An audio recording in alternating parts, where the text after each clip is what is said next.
Hello, I'm Video Game Pianist, and welcome back to the stream. I'll continue with Song of Healing.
Hello again, The Lost Age. Welcome back, Raphael. Super Glue Hot Wings. Ace, Malachi. Hello, Zinjo. Hello, Jordan. Thank you, Gustavson. Welcome to the stream. So for the previous stream, there were some requests that I didn't get to. So there are 2 requests I didn't get to. So let's check those out.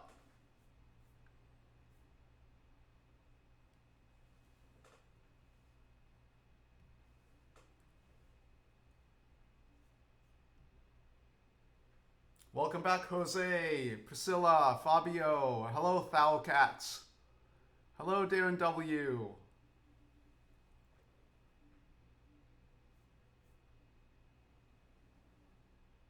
So, OMG, it's a bear request Drift Vile City theme from Pokemon Black and White. So let's take a listen.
Here's Driftfile City from Pokemon Black and White.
Thank you, OMG. It's a bear.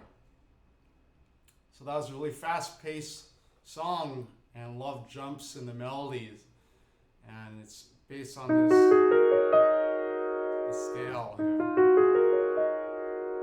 like E flat Dorian.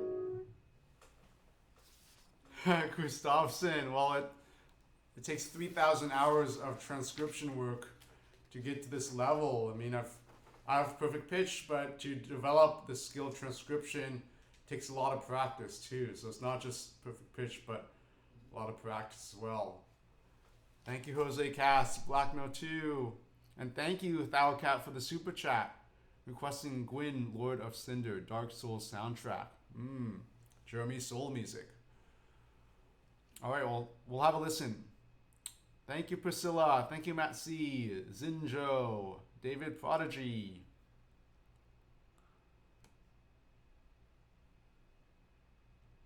And welcome back, Ace. David Prodigy. Amy. Fabricio. Lance. Yes, there's improvement on the setup.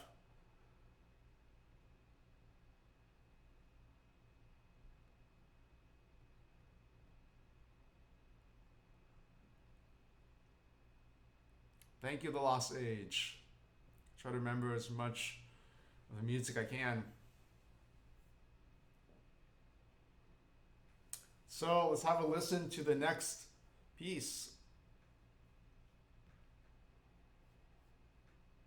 Let's have a listen to SNES F-Zero Mute City as requested by Ace.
So here's Mute City from S0 for the SNES.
You.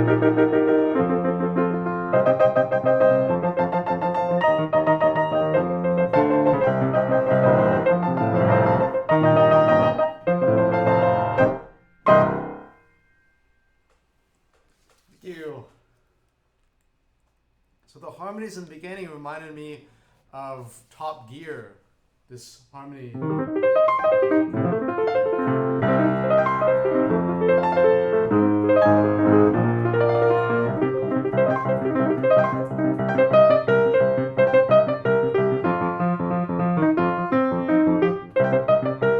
That same harmony when it goes to C minor to F major, and these flat harmonies, E flat. So that's reminiscent of Top Gear. So thank you, Ace, for the super chat.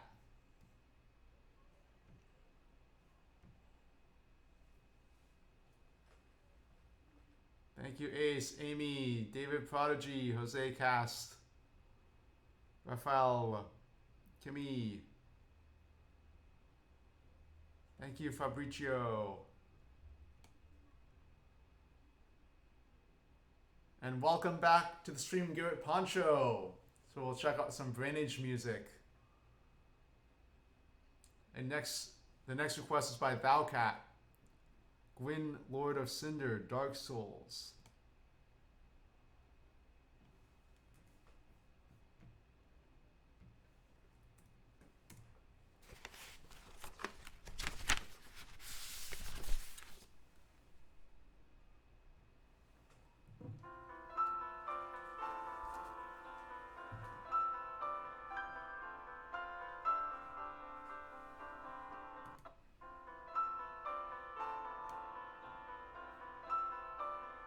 This was composed by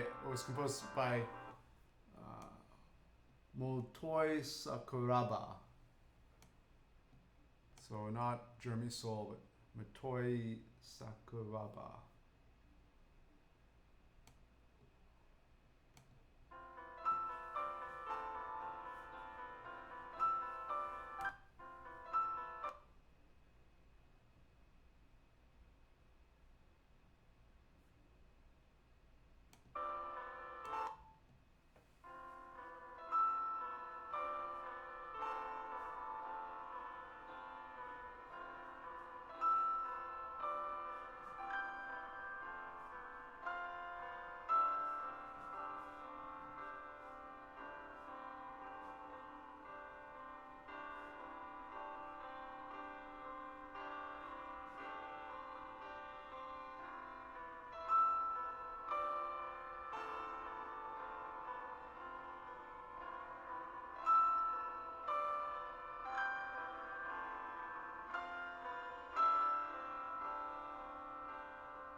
So there's a tempo change. You notice that this was recorded, sounds like it's recorded by live piano sample, live recording is not a piano sample. If you notice before that loop, the tempo was a little bit faster.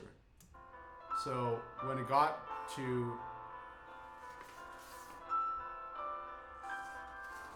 before this repeat here, the tempo is a little bit faster. 1, 2, 3, 1, 2, 3, 1, 2, 1, 2, 3, 4, 5, 6, 1, 2, 3, 4. You see the tempo is more settled now when it repeats because I believe that's the loop there. That's where the loop occurs.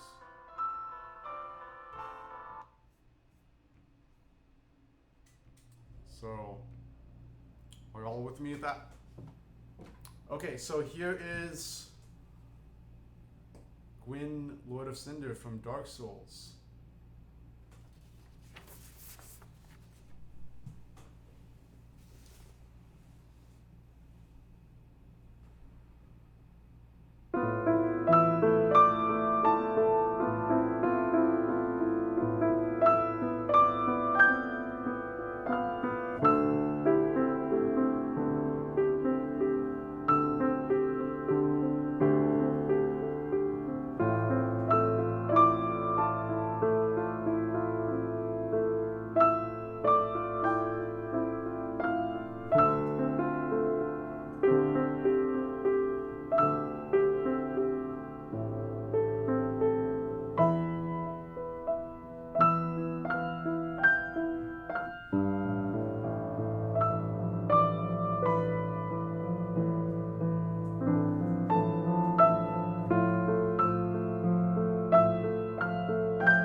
To speed up the tempo, I just realized I was listening to on 0.75 speed, so the original tempo is faster.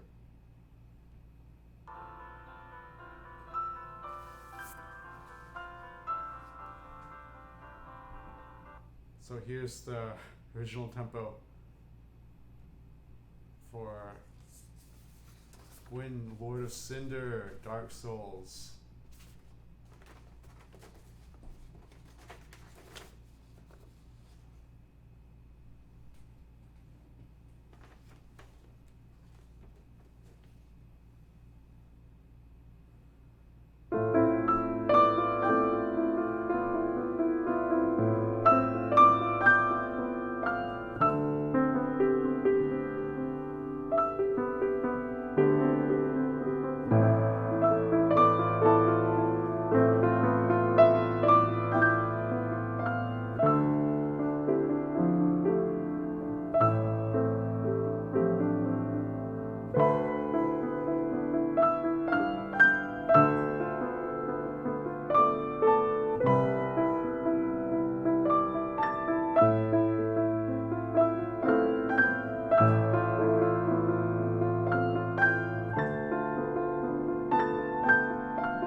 Thank you, Thou Cats. That was really eerie and 6/8 meter, and the piano created this haunting melody in the key of A minor,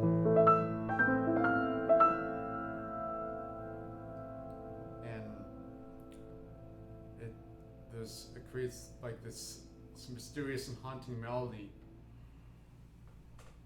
That was the first time I heard this.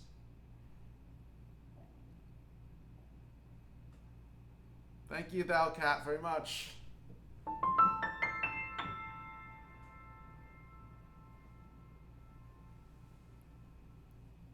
Thank you, Thou Cat. Thank you, Gucci Tuan Mane. Welcome back. Thank you, Fabricio, Priscilla, The Lost Age, Jose Cast. Down tempo, just as beautiful. Yes, even if it's played slowly, it could be played into like a serenade.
Thank you, Amy. Thou Cat.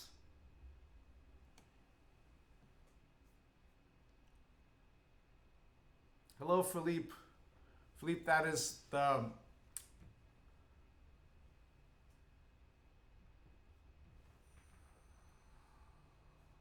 Gwyn, Lord of Cinder from Dark Souls.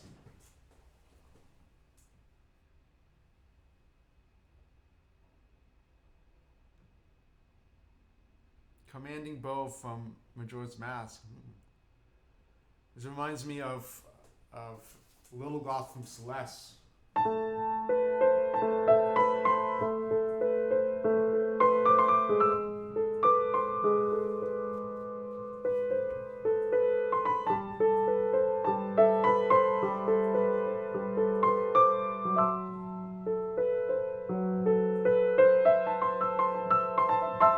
There's something buzzing. Let me see.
Oh, it's this metal thing. There's like some frequencies when you play a note in the piano, something buzzes, and it's like this metal part that I just touch it, and the vibration goes away. Okay, it's gone. Yeah, there's some, like, have you heard of like the term vibes, or like the have the right vibe about a person? Well, literally for piano, there's vibrations from the piano. Certain keys will vibrate certain objects in the room. So like sometimes if I play a certain note, a light, like fluorescent light, will buzz because the frequency of the note will make the object buzz. So this G sharp and E, or E and G sharp, was making this metal part here buzz.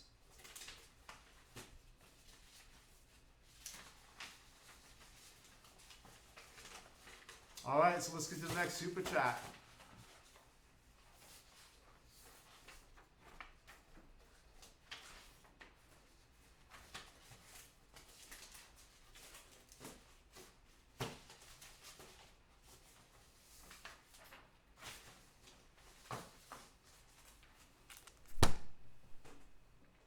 Yeah, Science is cool.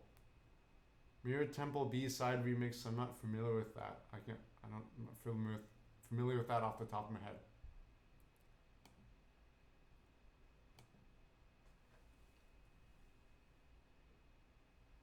And the next request is by Garrett Poncho. Any song from Brain Age.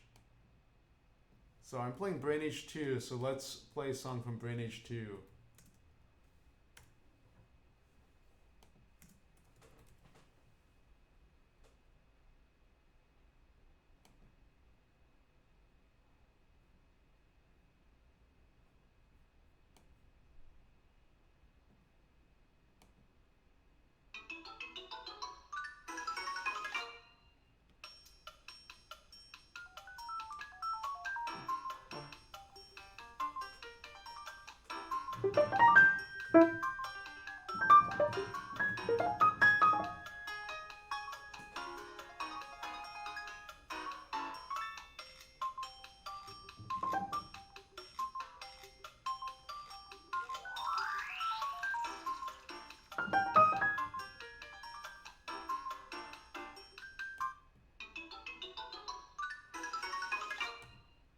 So here's title from Brain Age 2.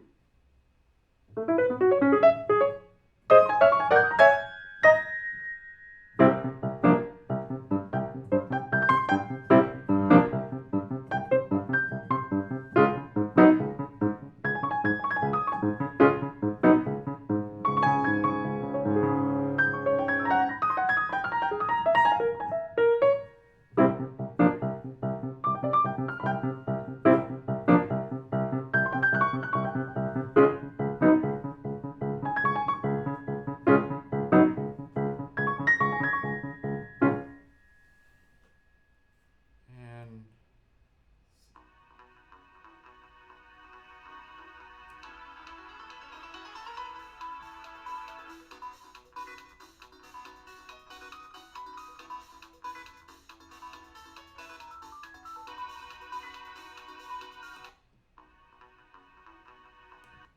here's the menu theme.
So a lot of these, this music here is a lot of these electronic sounds and a lot of.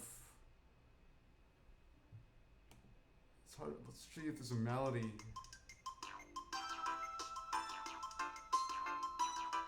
Here are the rankings.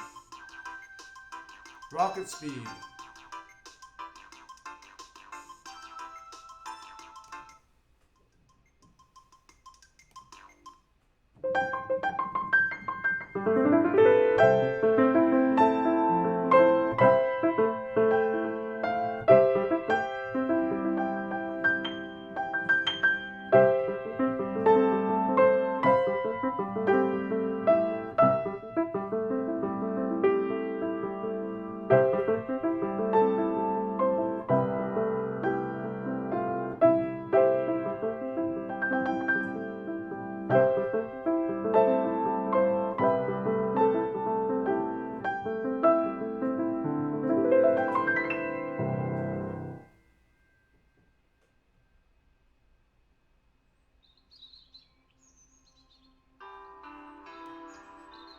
Staff credits for NH. Well, this is pretty.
some Brain Age and Brain Age 2 music.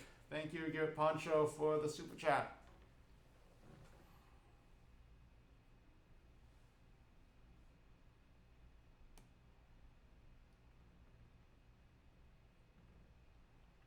Thank you. Gucci Tuan Mane. So check out Final Fantasy X, A Place of Memory. Final Fantasy XIV, A Place of Memory. Memoria theme. Yes, Brain Age music is, yeah, it's some of it there's more like electronic music, and some of it's the melodies and harmonic progression that powers the music. Thank you, Priscilla. Final Fantasy IX, right? Final Fantasy IX. Thank you, Fabricio. Nostalgia for Garrett Poncho of Brain Age.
Here's Final Fantasy IX, Memoria theme. Pieces of Memory.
Thank you.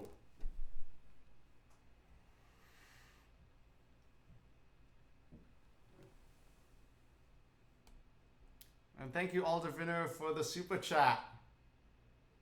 Thank you.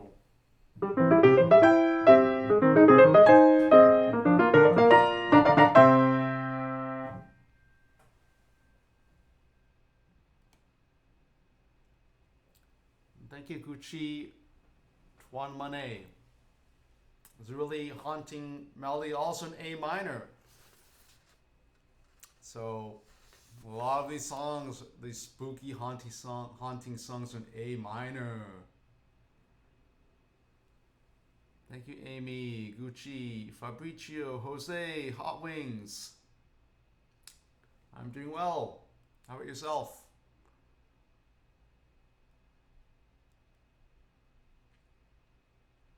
final world before the end of the game.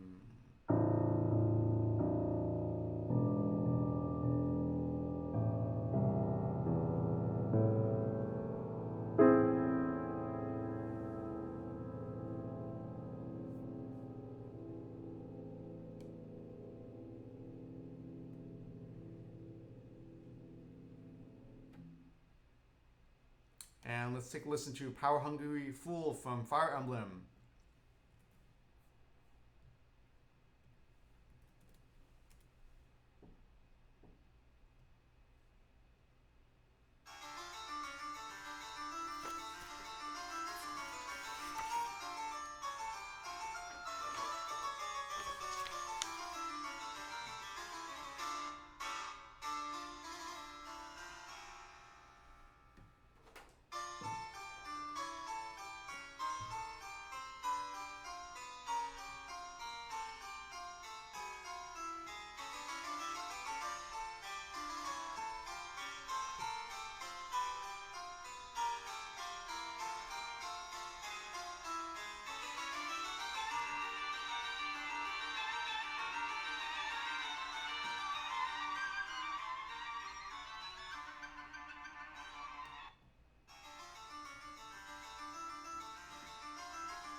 here is Fire Emblem Path of Radiance Power Hungry Fool.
That's Power Hungry Fool. So it's emulates the sound of an organ, and there's it's just like the organ, like a big church organ, playing this music. And a lot of minor songs that are requested today. These are usually the minor songs are associated with sadness, or they're not really happy sounding songs. So a lot of these songs, the Final Fantasy, Place of Memory, except Brain Age. The Brain Age songs by Garrett Poncho. You know, Garrett Poncho it's a lot of the songs Garrett Poncho requests are really pretty uplifting. Actually, I haven't remembered Garrett Poncho requesting a sad or melancholy song. A lot of his songs are upbeat. But it's up to you. Whoever wants to request what I'm open to the request. But let me just make an announcement. Generally speaking, about requests. If you want to enjoy my playing, request a song that's very singable. That has a singable melody and a memorable melody, and that's under 3 minutes in length. I get a feeling some people, they want to challenge me. It's like they want to test me, like how well my transcriptions are. I can do those requests, but for me, it's not as fun because it feels like I'm taking a test. It's fun for all you listeners, right? You want to see me, challenge my skills, and you want to see what extent it is. But if you really want me to transcribe music, I do professional transcription services where I will transcribe music and put it in a professional format. But for the sake of the stream here, the songs that are singable with the singable melody, and songs that have a single melody are much more pleasurable and easier for me to transcribe than something that has a lot of notes. So for those of you who just want to request something and request something that's enjoyable for me and everybody else, and request something that's a singing melody, that's something you can sing to. But if you want to test me, yes, I can't say no to it, but it's not as fun for me, and it's it's a balance. I don't want to say no to a lot of pieces because then it's going to limit everybody to what they can request. But generally it's because when I'm playing all these pieces that aren't have a singable melody, it's not showcasing my abilities as a pianist as best in a best light. So songs that have a singable melody, they really showcase my abilities as a pianist because I can show inner voices or reharmonizations or variations on a theme. I have more room to manipulate the material. But if there's a lot of if there are a lot of notes that are short in duration, then my mental attention is on that, literally on basically following the path of the music and not veering off course. So when there's a single melody, usually the pace of the music is slower, and then I have more time to manipulate the material in the direction I want it to go. So, it's I don't want to say no to a lot of songs, but it's there's a big difference in the requests, and some requests are showcase the ability of us as a performer much more than others. Some requests are simply it's like I'm in ear training class and I'm doing this transcription and I have a time limit and I'm going to be graded on it. And then other requests is like, yes, I can showcase my singing ability or the ability to produce beautiful sounds of the piano and showcase beautiful harmonies and the beauty of the piece. So it depends. Not all fast pieces are difficult, and not all slow pieces are easy either. So it really depends on piece to piece. There's no hard and fast rule for it. Thank you, Gucci, Tuan Mane, Yoshi's Island Flower Garden. Okay, so yeah, let's take a listen to Yoshi's Island Flower Garden.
So here's Flower Garden from Yoshi's Island.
So this type of music is like a cutesy music.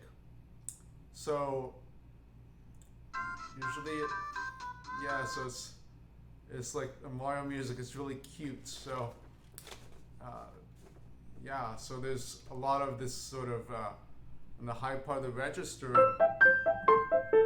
It has this sort of cutesiness quality to it. So there's yeah different games will have a certain atmosphere to the music. So for instance, like yes, it's fairly colorful and really cute music for Yoshi's Island.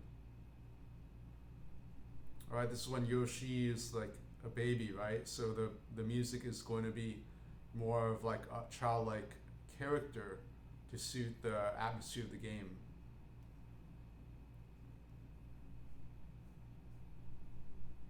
Thank you, Jose, Mega Mike, Fabricio, Spilo. Good morning, Spilo. Thank you, Jordan. Welcome back, Jordan. Hello, classes. ZX, long time no see. Hope you're doing well. Yes, I'm working on the Animal Crossing 5 p.m. from New Horizons. It's quite tricky. And the tricky part is memorizing it because there are like 4 different voices.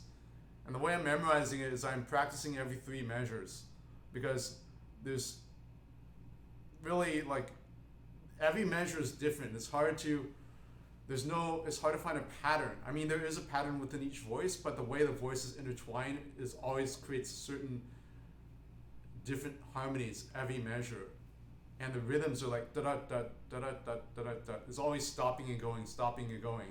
And that type of music is really hard to learn and memorize when there's all this go and stop, go and stop.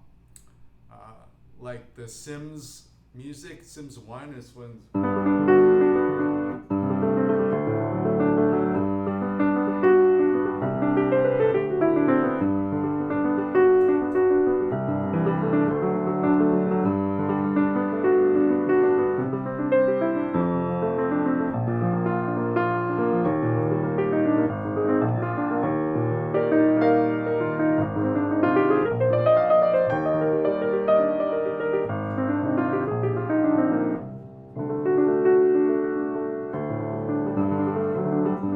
all that music it's really challenging to memorize that music because it's always stopping and going. And like Wendy's theme from Conquer's Bad Fur Day.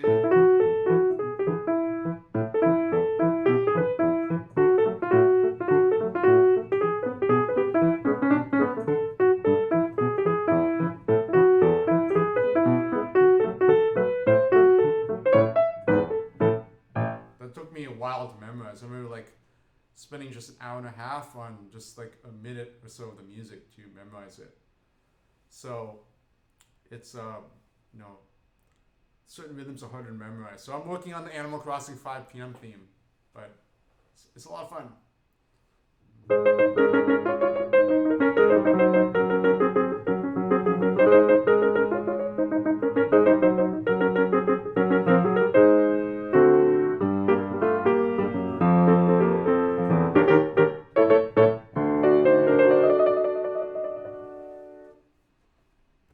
So Mega Man there.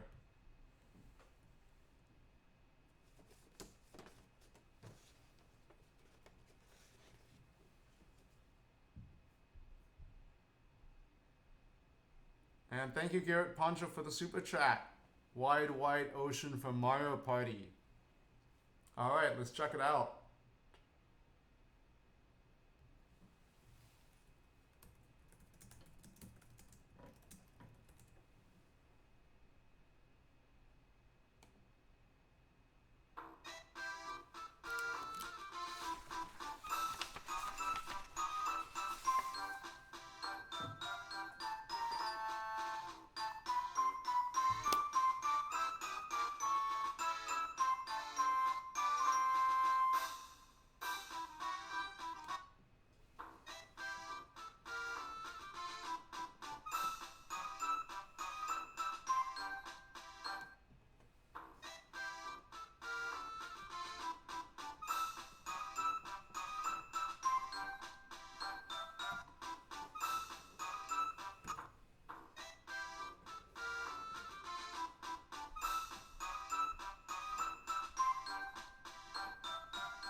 So here's Mario Party 1 Wide Wide Ocean.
Thank you, Give It Poncho.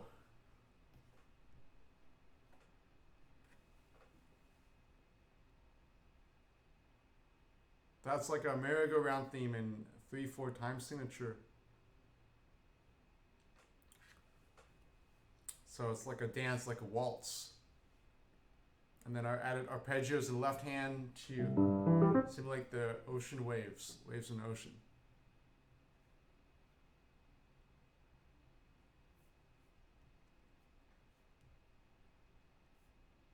And thank you, Leona DeWoody, for the super sticker. Thank you for the super chats with Owl Cats. Thank you for the super chat, Fruto Dragon. Thank you, Super Glue Hot Wings. Alright, so let's take the requests in order that they were received. Thank you, Fabio. Black No 2. By the way, Black No 2 is a longtime subscriber here to my channel. It's been subscribed for 6 years. So, props to Black No 2.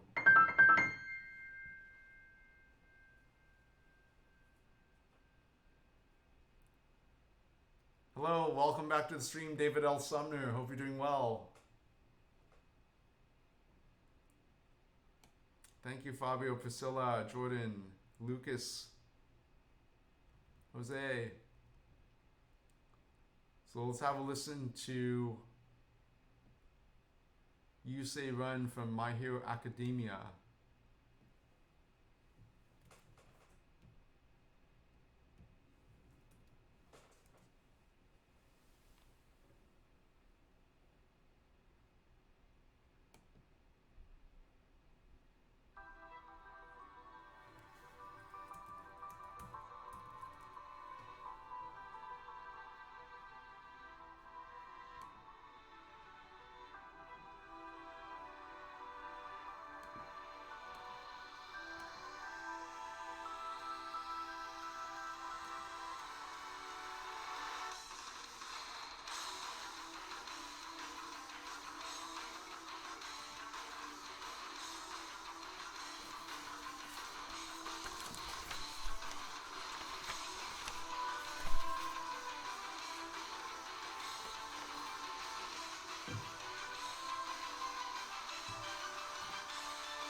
Yeah, there's a lot of percussion in that. I'm not sure if I want to.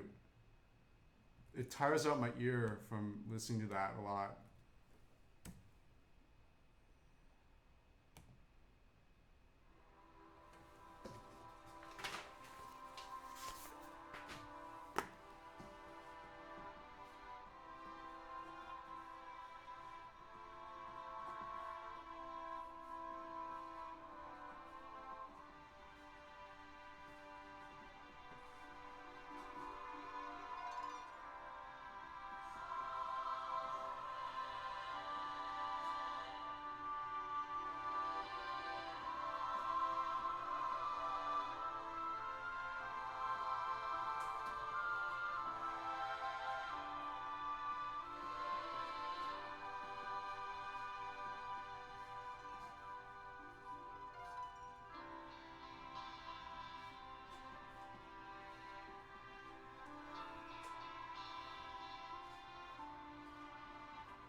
So here's My Hero Academia. You can become a hero.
Well, thank you for the super chat. Thank you, Super Glue Hot Wings.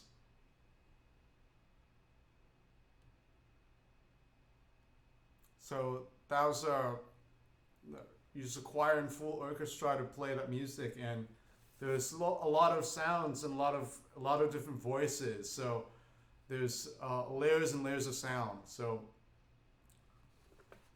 there's a melody that rises as well throughout the music. So this is let's say it's not a repeating piece. So it's actually direction that goes to somewhere. It starts softly and then it builds up to the end. So it's different from video game music where the video game music loops. It's a different approach to playing this type of music. So yeah, and the you say run, yeah, I'm only human, so you know a lot of the percussiveness it gets tiring in my ear. Like I don't like going to like loud concerts or like clubs or you know that they play this loud music. I'm not that type of person. So I don't know. Maybe people build up endurance to listen to that type of music, but for me, I'm not the type of person. I try to avoid those. I usually don't go to those places. Like I can't remember the last time I've been to like like a dance club or anything. I don't go to those places. So or like loud concerts. So with a lot of percussion, it's tiring because I have to filter that out when I'm transcribing the music. It's not when there's harmonies there, but there's also the percussive aspect to it. So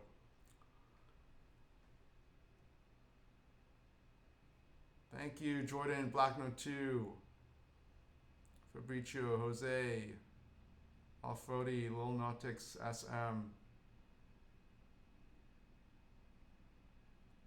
Yeah, Lost Ages, it gave me more trouble than usual. And what the part that was difficult was that there's so many voices.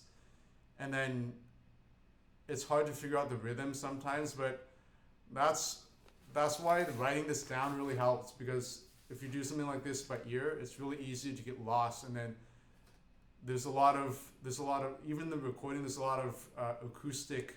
There's a lot of vibration, so the sounds blend from one note to the other. So it's not only just figuring out the layers of the music, but also listening, finding the identity of each note is also tricky too. So it's a physical. Again, it goes to like, it's not a musician thing. It's like being able to pick out different sounds discreetly, uh, rather than seeing them all blend together. So being able to see the individual sounds, that's not really a skill that's pertains to being a musician completely, but it's a skill that's being able to pick out, like, this is black and this is blue and that's red, to see the colors change. So when the sounds blend a lot, it's a little bit more difficult. That's why, like, the video game music in 8-bit, 16-bit era, the sounds are so clear from one note to the next, and it's easier to hear. So if this were done in like 8-bit or 16-bit music, it would be easier to hear because the notes are more concretely defined.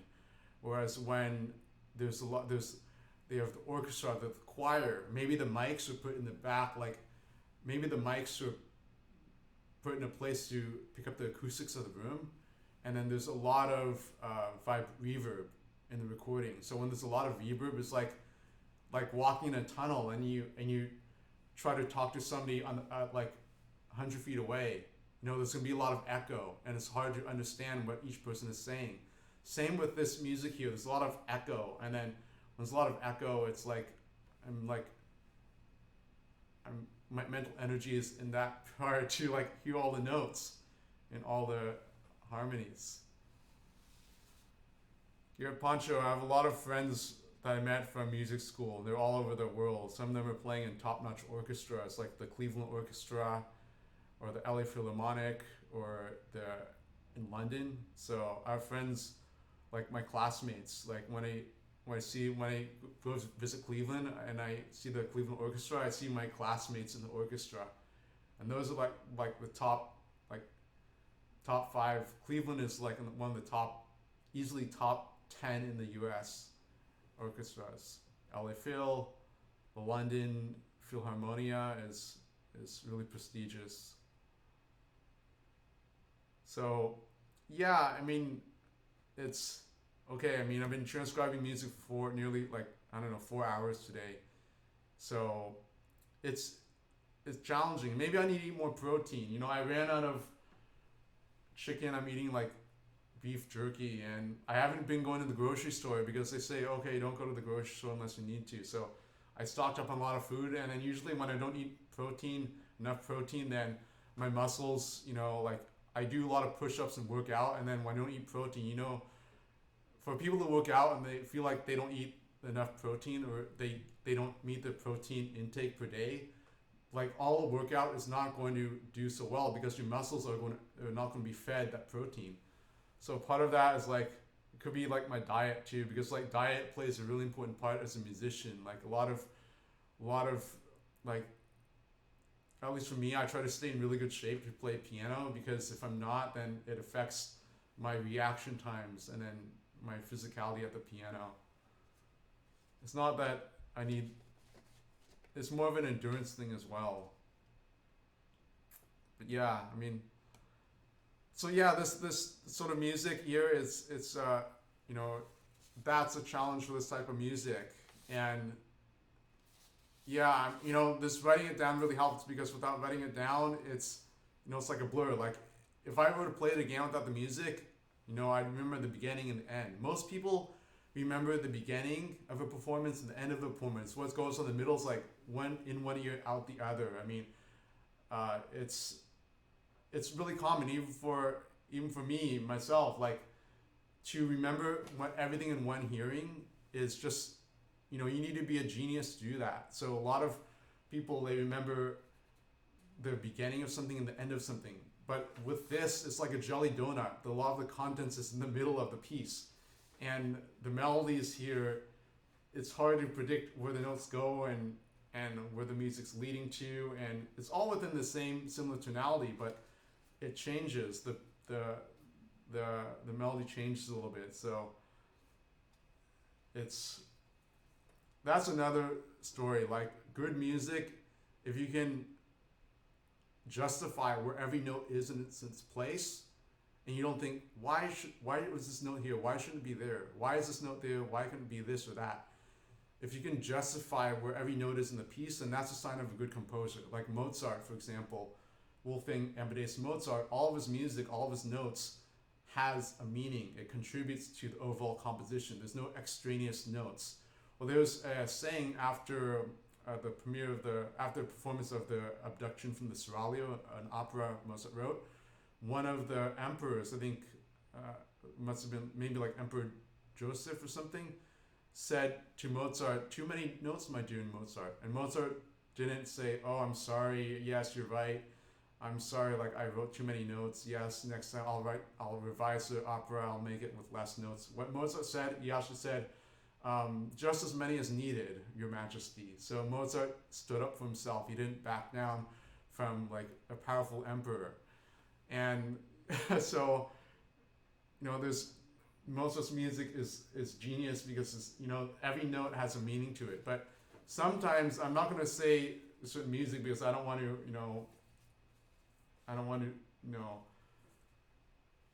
criticize music that people have strong feeling to. But there is a lot of music out there, not just video game music, where the notes are questionable. Like there's a lot of questions why this note is there. Like what is the purpose of it? Why couldn't it be this? Why couldn't it be a B instead of a G or E? And when you start thinking about that, then that's a sign like the music isn't like the top rate. When I'm talking about top rate, like genius composers, like say John Williams, for example. I don't know. I mean, John Williams is still composing. I don't know. Like okay, Beethoven, Mozart, these music that have stood the test of time for hundreds of years. You look at the music. A lot of the notes there they're not. You can explain every note why it's there, and you can write 20 pages on just one measure of music and the meaning behind it.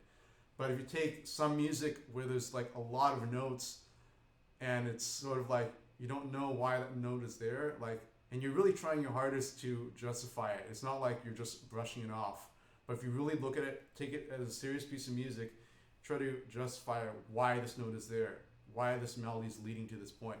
And you can't really say why it is there, then that's a sign that the music isn't like genius music. I mean, it may still be emotional and communicative, but it's not. But it's not like it doesn't have its own stamp, its own uniqueness that a lot of that the genius composers do. So we're talking about like a lot of compositions out there, millions and millions of music, but there's music that's more written in a better way where it has its own unique voice. Because like for example, there's some music where the composers, like, it's almost like it sounds like another composition that's been made already. So at least for me, when I studied composition with Samuel Adams, he's the son of John Adams, one of the eminent composers of our time in the US. I worked on writing music that was based on these motives and writing in a minimalist style and developing those motives. So at the very least, it's a way to ensure that I'm not like writing something that I've heard before or that's coming back to my memory, or because the thing with writing music, is that you don't want to write something that somebody's done before, right? You want to write something unique. But the challenge is that there's we're looking back at music history for the past 500, 600 years, 700 years, and there's a lot of music that's been written. So how do you know that what you're writing isn't something that you've heard like in the deep recesses of your memory, rather than something that's a fresh, unique idea? So my approach to that is writing in these, using these small intervals and then manipulating them so that the seed of the music is basically your own, and you're just manipulating that in certain ways. So it's it's not going to work with anybody, because you need a lot of patience to work that way. You need patience to develop that material, and also music that's a lot of layers and sounds epic. Sometimes the more simple, sometimes the just like a beautiful melody can be more communicative than like a melody that's not so well written, but there's so much going on in the music, so much layers.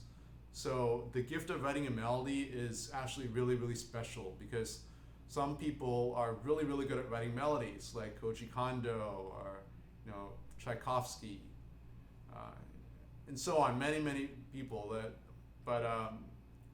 but just because music is layered and creates like this epic sound doesn't necessarily mean it's really, I should say, it's exciting music, but music that has a really beautiful melody is in my opinion more special, because it's the melody itself is communicating a certain emotion and certain subtleties of emotion, and that's the beauty of it. Now, music can be spoken and also sung too. So some music on the piano is sort of like speech, and some of it's singing. So the way the music develops on the piano is sometimes unique and compared to instruments that are more like a singing quality. So like that's the challenge of translating orchestral music to the piano, because it's also that challenge of translating non-piano sounds to the piano. So yeah, transcription is an art form. It's not there's no like hard and fast rule for transcribing music.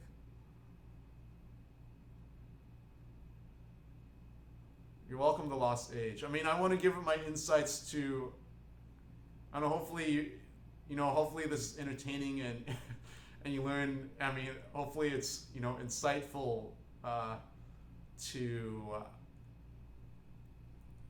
insightful about music, how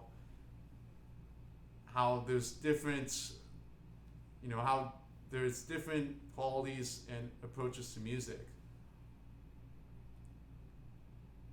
So, jelly donut, yeah. There's a lot of food analogies that people use in music.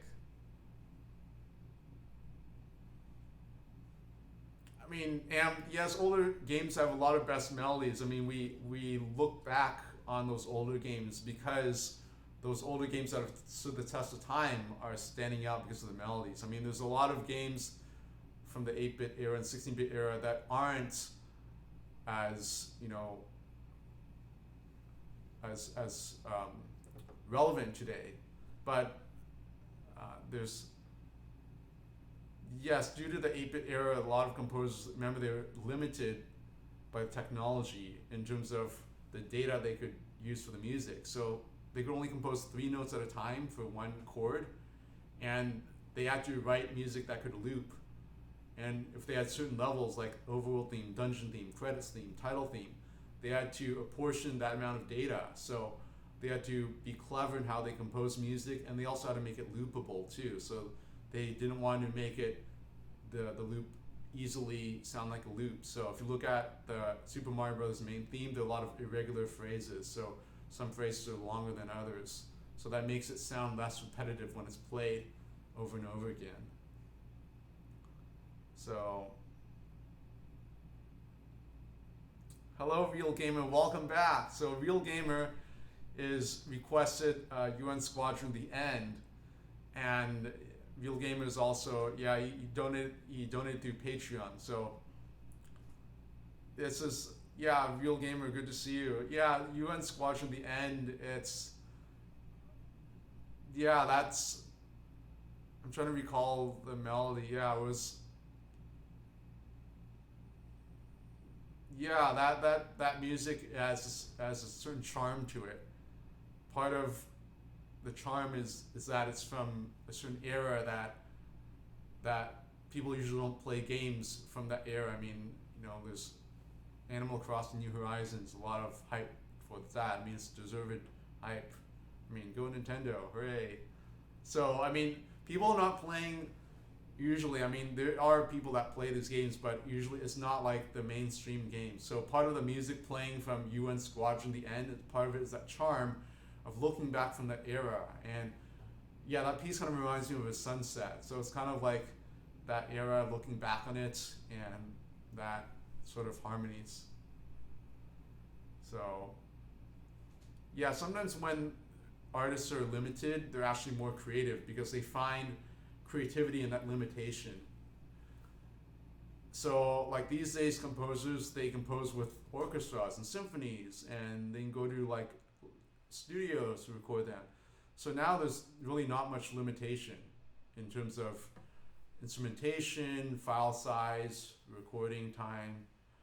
I mean, you record a whole album, right? So part of the problem is that, well, let's say a challenge, try to be positive here. The challenge is to be creative when you're given like a lot of resources at your disposal. So when there's a lot of you have a lot of resources and a lot of possibilities, then it's easy to fall into a trap of creating generic, quote unquote, generic sounding music that doesn't have an individual voice. So like a lot of music, if I heard such and such music, I wouldn't be able to tell like what game it's from. I mean, it would sound like a battle theme, but it doesn't have its unique voice. And then, I mean, one could say, okay, it's a lot of percussion in it, but it depends on the music. I mean, a lot of people they play the games that they like and they get used to hearing the music, but at the same time, there has to be a line between what's good and what isn't. So that's why I have my own plans. Like, so yeah, I have my own projects I'm working on. So I can't say it, but it's some of the projects I'm working on. It's to sort of bridge the gap between what's out there orchestrally, because I feel like a lot of the video game orchestral music is too bloated. It's like it's too annoying and it's too repetitious, and then the repetition gets a little bit annoying because you start to wonder, why is this note there? Why did this melody go up to a G instead of like an E flat? Or you start to wonder these things, and then it's not convincing as a listener to me as a professional musician. I'm not convinced of the music that I'm listening to, and then when it repeats, it's like, I want to listen to something else. Yeah, it's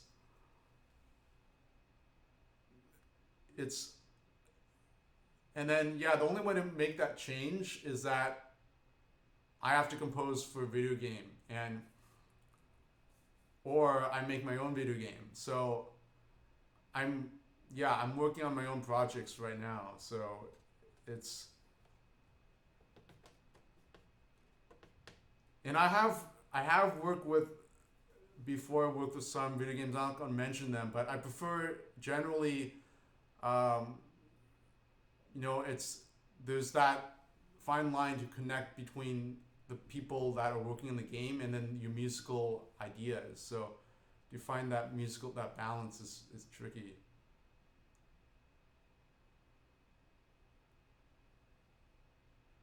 Yeah, David L. Sumner. Even the scores for films, there are also it's also that challenge as well.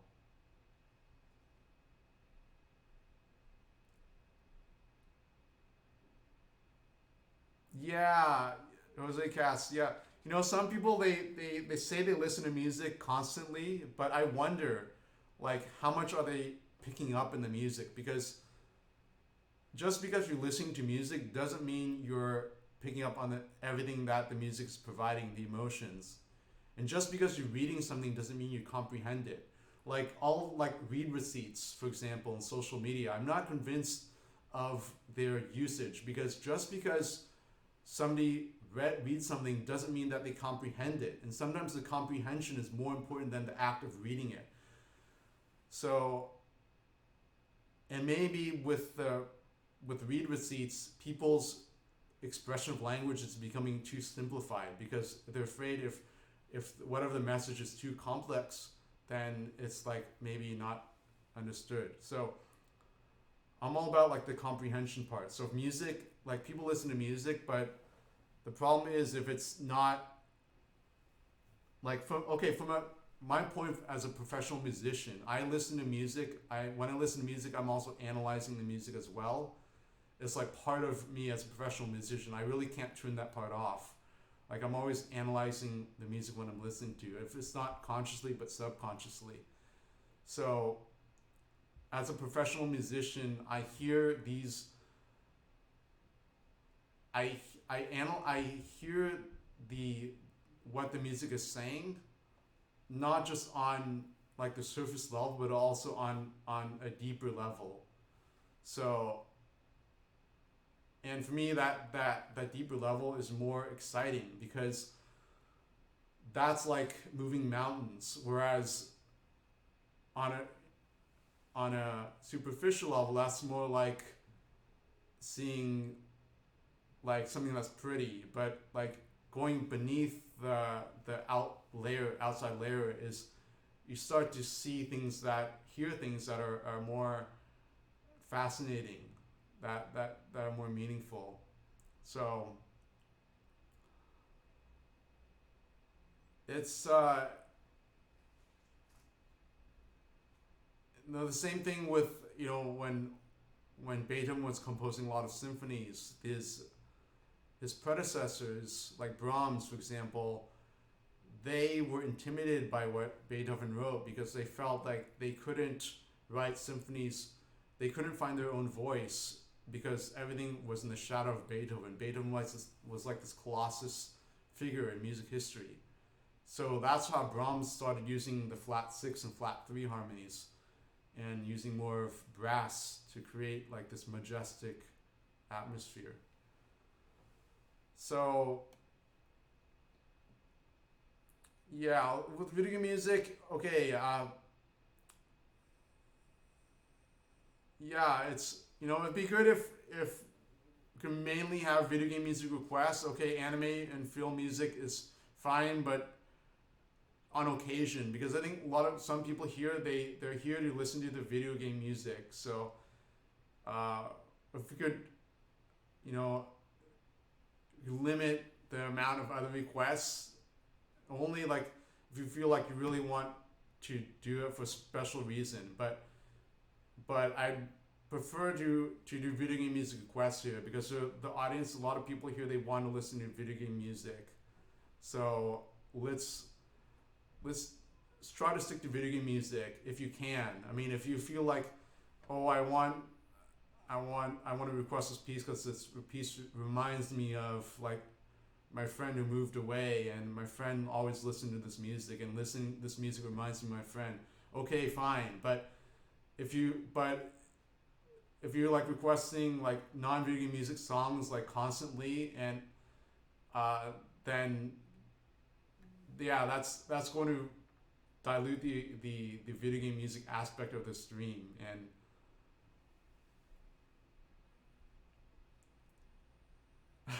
Daniel McIntyre, welcome. Yes, I mean, yeah, video game music is something close to my heart. Okay, so I grew up as a classically trained musician. I started at the age of 2 and I went to music school in Cleveland, in the East Coast and the West Coast, in classical music. And that's what the curriculum was: classical music, classical music, classical music. So, you know, I grew up playing classical music and studying video classical music. I admire classical music. And what I'm known here is for video game music. So the video game music is close to my heart. It's part of why I play video game music so well. I mean, I've kind of analyzed myself, right? Is because that music means a lot to me.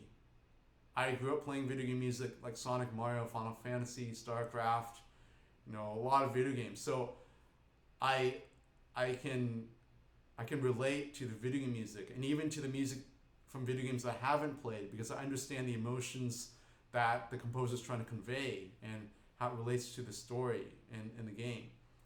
So that being said, that's why one of the reasons why I excel at playing video game music a lot, and also the technique as well, and the transcriptions of the music. So like anime music, I appreciate animes, but it's not something that I have time to watch. So I didn't grow up. I mean, I didn't have cable TV when I grew up. I didn't watch animes much. I mean, okay, I saw Spirited Away and Howl's Moving Castle, but animes isn't like my. It's not something that I've seen. So I appreciate animes, but it's not something that I can say that's hold dear to my heart, like video game music. So yes, I can play anime music, but it's not going to showcase my abilities as much. Hello, Perfect Word Cat. Welcome. So Daniel McIntyre is Perfect Word Cat from Twitch. So yeah, anyways, that's where things are. That's where things stand. I mean, and I'm working on right now. I'm working on the Animal Crossing New Horizons, the 5 p.m. theme. So that's quite challenging. At first, when I heard it, I thought it wasn't too difficult. But then when I started transcribing it, I saw there was a third voice. That's when it becomes exponentially more difficult, because it's like 3 voices and you only have 2 hands. So you have to delegate that voice to be played by 2 hands, because it's not enough to just have 1 hand play 2 voices, because it's just not possible because of the spread of the keys. So 2 hands have to play those 2 voices sometimes, and that interrupts the melody for the right hand, because the right hand can't just play the melody, can't focus solely on the melody, because it has to help the left hand. So it's tricky in that aspect. Larry the Lamp play anime songs. So Garrett Poncho, the Lamp, unfortunately, yeah, maybe you could play One Summer's Day, because it's just one note, right? E, E, E, E, E, D, E. And it goes up to A.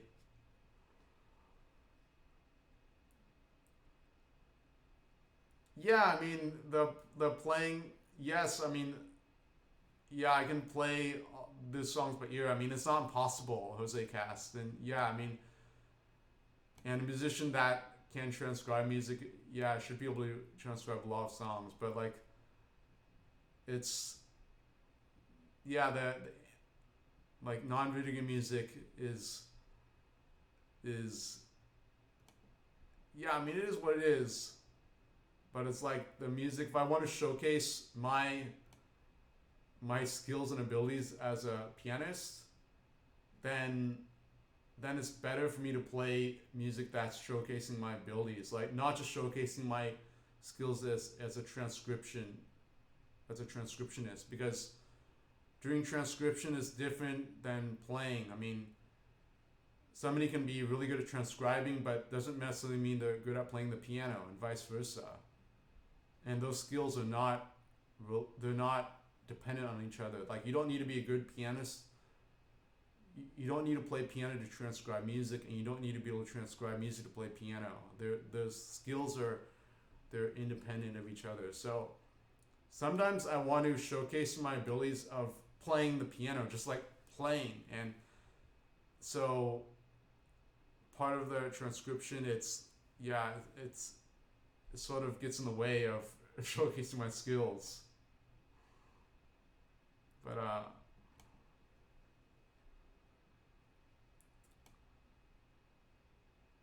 yeah, so that's what the making the videos, YouTube videos are for.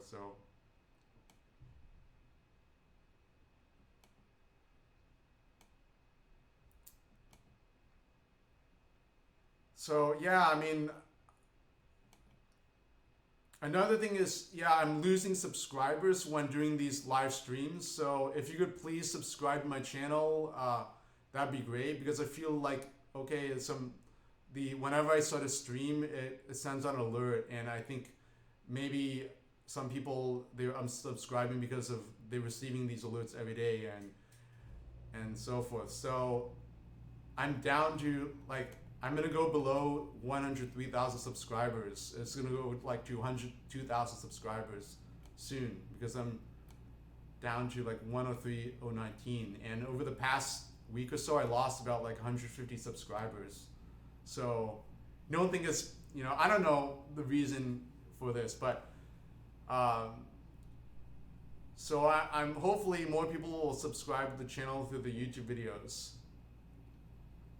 because I want to grow the channel as well. So that'd be great if people in the stream here that subscribe to support the channel that way. I appreciate that. Sebastian, I'm not on Twitch because most of my supporters are from YouTube, so it doesn't make sense for me to go on Twitch here, and let's get more viewers here on YouTube.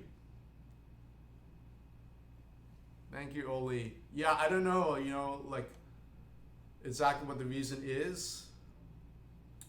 Yeah, it is a little sad. I mean, I don't want to speculate, but maybe, people are tired of seeing the notices, the emails and the notifications, and they just unsubscribe.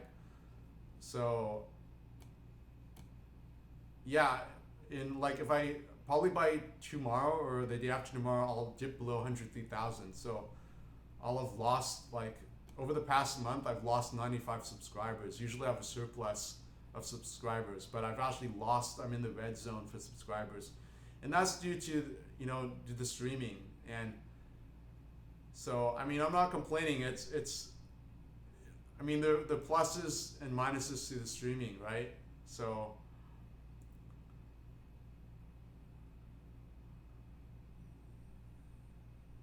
David L. Sumner, it's not just inactive users. There's definitely a negative correlation when I stream. Like if I don't do live streams for 2 weeks, my subscriber count will increase. I guarantee it. I mean, really likely it will increase. But every time there's a live stream, I see the YouTube analytics like negative amount of subscribers, like losing 20 to 30 per day.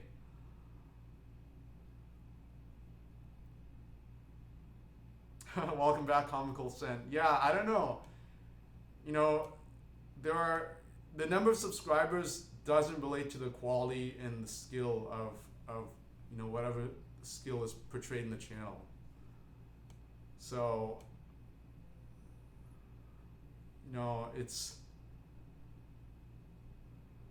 I've been in school a lot of times. When I was in school, I didn't have time to do a lot of YouTube activities. So I agree, Real Gamer. YouTube has the music community is awesome here. I mean, the support here is pretty awesome. I mean, that's why I like streaming, right? That's why I'm streaming every day. If I didn't like streaming, I wouldn't stream. And yeah, the music community here is awesome. So thank you, Lost Age. I mean, hopefully it'll be like the state of the channels that hopefully I'll do more. I'll make more YouTube videos like the Animal Crossing New Horizons. I've transcribed the music for 9 p.m. and 8 p.m. Like when we're doing the streams and it reaches 8 p.m. and 9 p.m., I want to play that music in the stream. So it's like 8 p.m. here's the 8 p.m. music, and then reaches 9 p.m. then I play the 9 p.m. music. But I'm practicing it still. I don't want to play it until I feel like I'm confident of playing it. So yeah, lol, FOD. So I'm also working on the Super Mario 3D World. I want to record more of that and make a medley of that because I know like people like those medleys.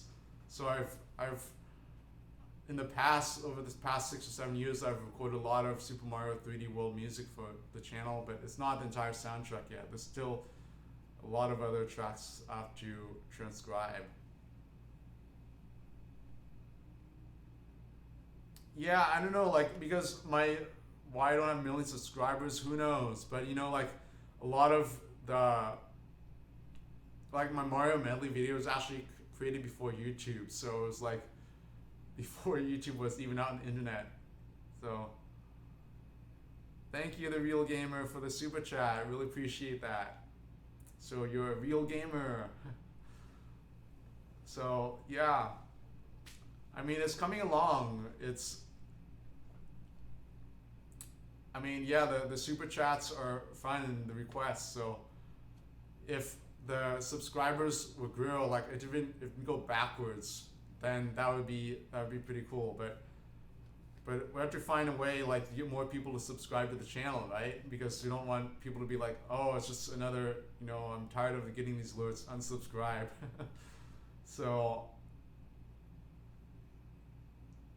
your Pancho, I've done them before and people aren't really interested in that. I mean, only appeals to certain people for that. But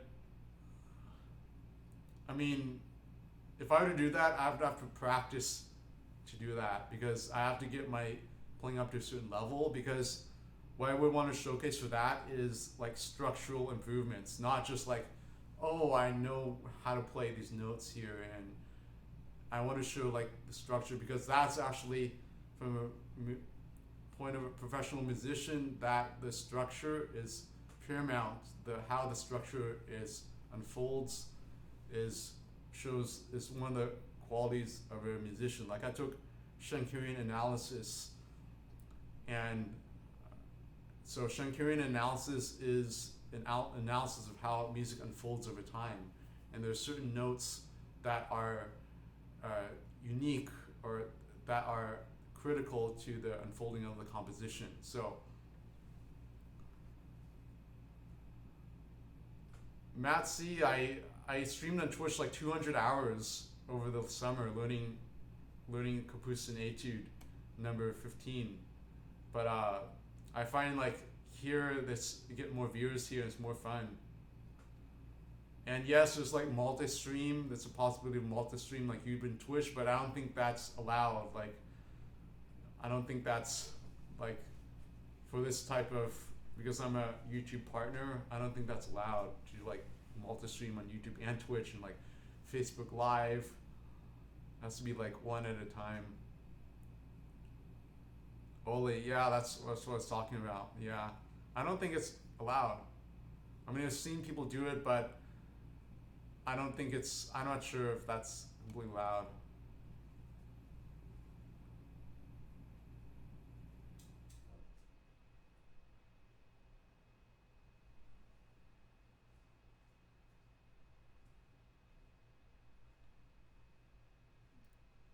Yeah, I mean, like, yeah, sometimes want to make a trip out where Super Hot Wings, get some chicken when you can.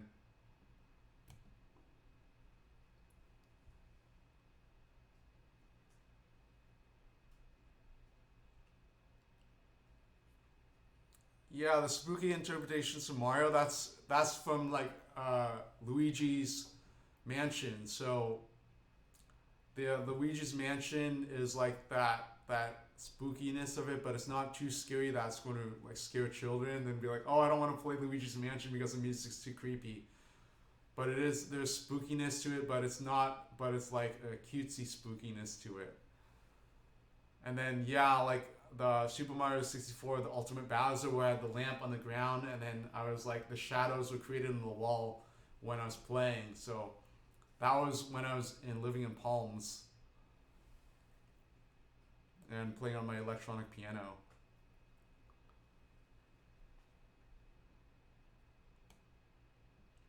All right, so I'm going to continue. I have to end the stream here, but I'm going to continue working on uh, the the 5 p.m. music. I can show you my transcription partially here.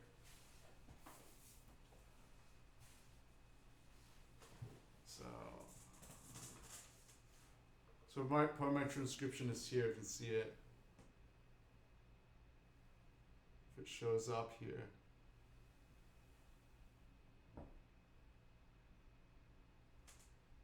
So you can see the way I wrote out the 5 p.m. music is that there are 3 stabs here. See, 1, 2, 3. And because one stab is for the chords that are playing, these chord note chords, the other stab, the treble clef stab is for the melody primarily, which is pretty crazy. It jumps around a lot. It's kind of like 5 p.m., right? You get off from work. 5 p.m. is when people get off from work, and then it's after a long day of work, and people are like frazzled. Maybe like they were given a lot of work by the boss or something, and it's like their mind is like tired from work, right? They want to take a break. So this music is kind of crazy in that way because the melody jumps around a lot.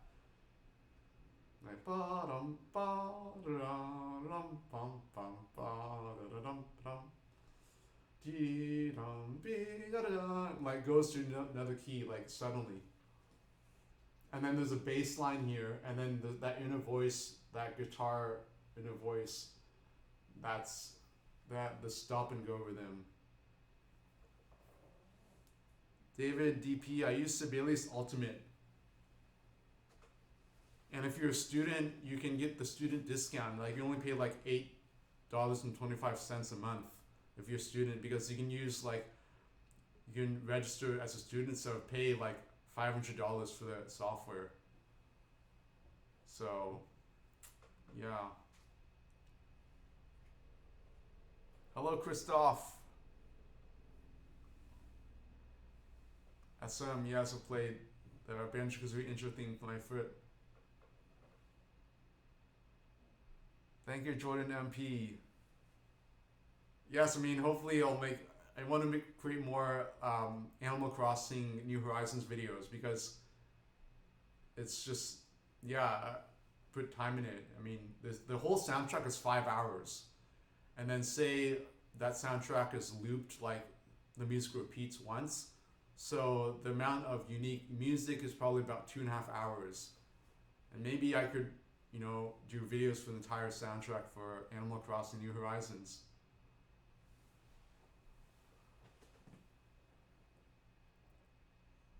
So Jordan MP, there's music for every hour of the day. So there's 24 hours, so there's 24 individual songs for the music. And there's one YouTube video that has a music, actually 2 YouTube videos. One person somehow supposedly copied that music to put on his or her channel, I don't know, but you can check out on YouTube, there's a soundtrack of the Animal Crossing New Horizons hourly music there.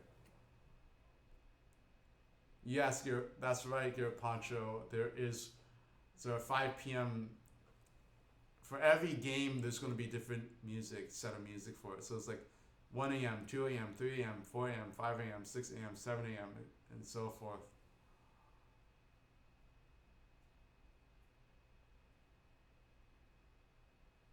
David DP, that's right, chess.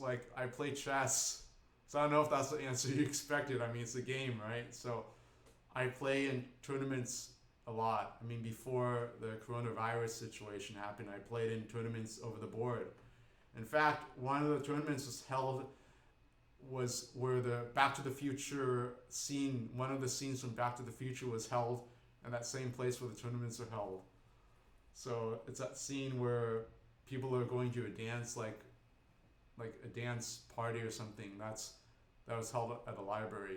The scene was at a library. So I'm an expert rated chess player, which is like the top 3% of rated players in the US. So I play a lot of chess, and sometimes I do piano chess streams as well, where I play piano and chess at the same time. But I don't know if there's an audience for that on YouTube. I mean, I mean, the level of engagement here and the like the super chats is pretty cool here. So I don't know if I want to do piano chats.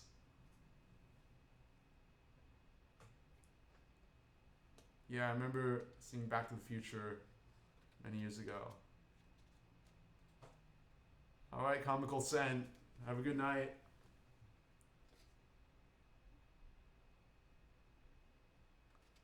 Yeah, because in chess, there's a lot of emotion that goes through the game, like in the course of the game.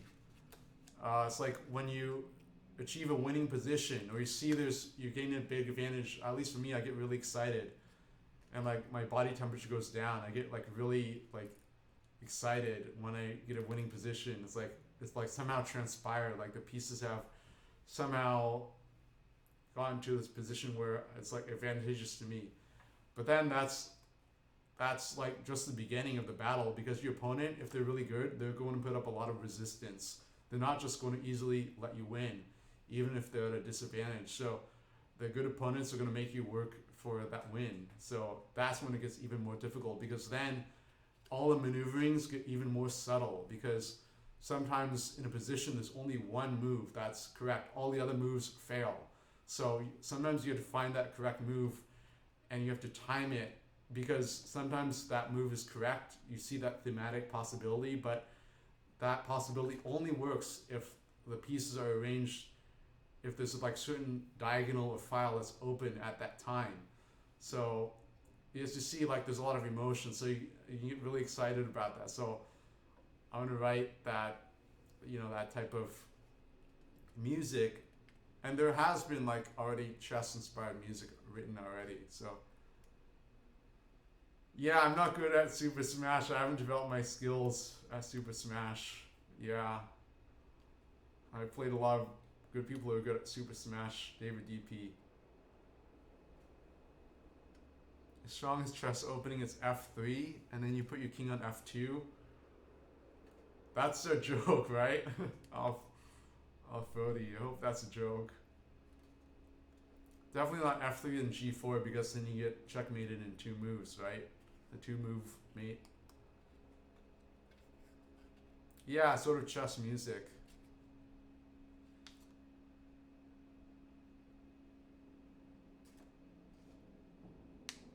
Yeah, David DB, it's going to take many, many hours to get good at chess. You have to do tactics, and you have to study many facets of the game. You have to play against stronger players. Hello, Adam Wilkinson. Welcome to the stream. So right now it's past 10 p.m., so I can't play piano due to quiet hours here. So I'm just talking to people in the chat. Frody, yes, I'm competitive. I used to be on the swim team. Used to go to swim meets and race for swimming, and for fighting games like Super Smash Brothers. I mean, it's not something I've played. I mean, that I've gotten really good at. I mean, I play Mario Kart. If you consider that a fighting game, like throwing turtle shells, blue shells, fireballs. But yeah, I mean, I have Super Street Fighter 4 for the 3DS, and Super Smash Brothers for the Wii U. But I haven't. I'm playing like Super Mario 3D World, and I still have to beat that game. I'm playing Undertale. Verto Dragon, AI making music. Well, it's maybe through like deep learning they could be making something, but like the emotions behind it, and yes, there's a lot of subtlety that can be created with AI music, but there's always like a human element. See, part of what's attractive, at least to me from a professional standpoint, is the human element to the music, because when I see a performance, I can also see like pick up on the human elements. Like I could create like a classical music explained video where I play like classical music and then I comment on it. Like how some people, they watch movies, they'll comment on music on movies. They'll see like like I don't know, like violinist, professional violinist comments on professional violin playing. I mean, I do that with like classical music concert.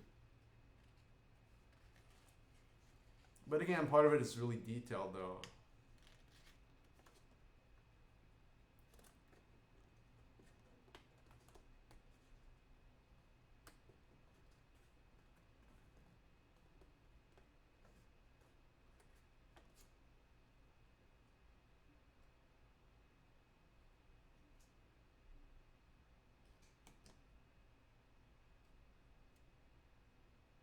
Alfredi, yeah, Gaspar de Lemuit, yeah, the Ghost of the Night.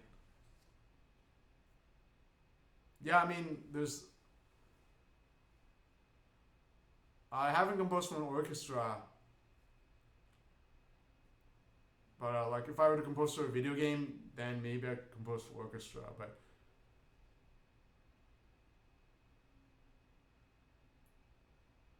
yeah, it depends on orchestral sounds. It's quite amazing, you know, like the piano is an amazing instrument,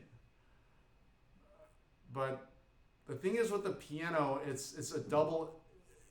There's good sides and really bad sides to the instrument, the way it's played, because the piano itself has developed so that the tiniest of human it responds to like a tiny change of the human input. So like if I play a chord and I slightly shift my body like half a centimeter forward and play the same chord, it's going to be a different sound than if I played it with my body in a different position. So the piano is really sensitive to the aspect. Now, the problem with the piano is that it can sound like the worst instrument in the universe, literally, because the thing with the piano is that the piano, if it's played percussively, I can't play piano now to demonstrate, but if it's played percussively, then it sounds that it's too, the notes are not connected. There's no relationship between one note to the next. So the piano has to sound like a singing instrument. So what that entails is that the hammer striking the string, so there's a hammer that strikes a string. It's like, not like a construction hammer, but like a really light hammer with a felt across it. It strikes a string, and so that moment of impact is the telling moment. That's that the pianist has to always hide that moment of impact when the hammer strikes a string, because the pianist always showcases that point of impact. That makes the piano sound like a horrible instrument. It doesn't matter if the piano is like $200,000 or if it's just like a piano that's $5 or whatnot. So because of the impact of the hammer striking the string, the pianist has to be very clever. Has to be very sophisticated too to hide that impact. It's like doing a magic trick. So that's what I'm trying to do when I'm playing the piano. It's like I'm always trying to hide that moment of impact when the hammer strikes a string, because if everything would just sound like a hammer striking the string, then the piano wouldn't sound beautiful anymore. It wouldn't sound like a singer. Jordan MP, I played the violin for 2 years in elementary school and double bass for 1 year in high school, and also 1 year a few years ago.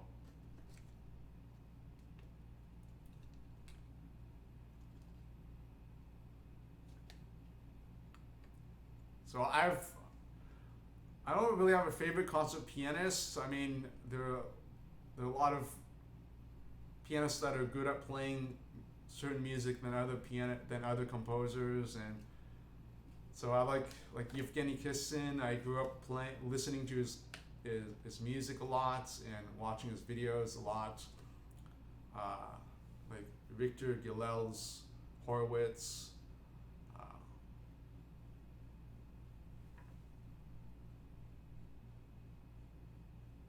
All right, Garrett Poncho, have a good night. Thank you again for your super chats.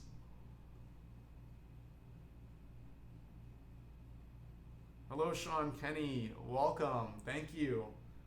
Yeah, that video is, that's what started this whole journey of playing video game music. And so, you know, like I still went to college, I went to music school. You know, there's some people that when they have like early success, they're like, oh, I'm not gonna go to school. I'm just gonna not go to school and just go on that success. Like, so, but I still went to school. I still got my education. You know, education is really important. And education, yeah, because when you learn more about music, you hear music differently than if you didn't have that knowledge, if you didn't have that education. So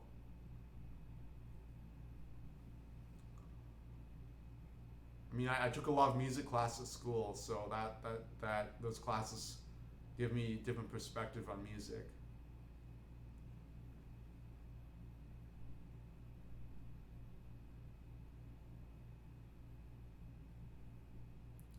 Bye bye, Jose Cast.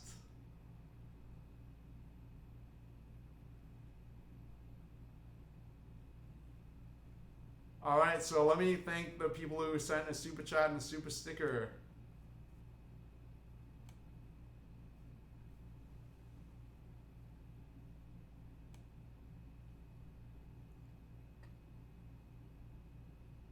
So starting on this stream here, thank you to Thoucat, Garrett Poncho, and yet again Thoucat, Gucci Twanmane, and yet again Thoucat, Aldeviner, and yet again Gucci Twanmane, and yet again Garrett Poncho, Super Glue Hot Wings, Verdo Dragon, and yet again Thoucat, and Leona DeWoody. So we haven't gone to Yoshi's Story from Melee yet, or No Rune Village from Dark Cloud. So we'll get to that at the start of the next stream.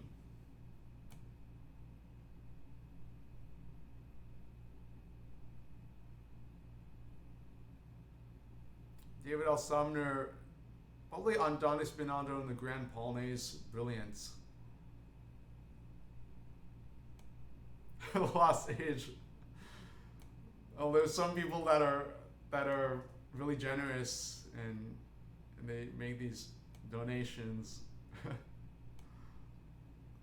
But yes, if anybody's financially struggling, please don't donate, because I don't want you to, sacrifice your well-being just to gain attention on the stream or to make a request, because I don't feel good if people do that. So don't donate if you're struggling financially. So yeah, take care of yourself. So I'm just saying that just to say that out there. I mean, I appreciate the donations, but I don't want people being feel like they have to donate or anything.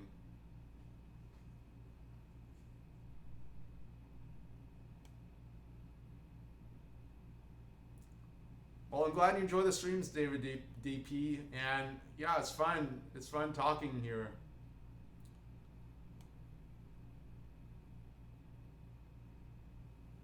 Hello, Irash.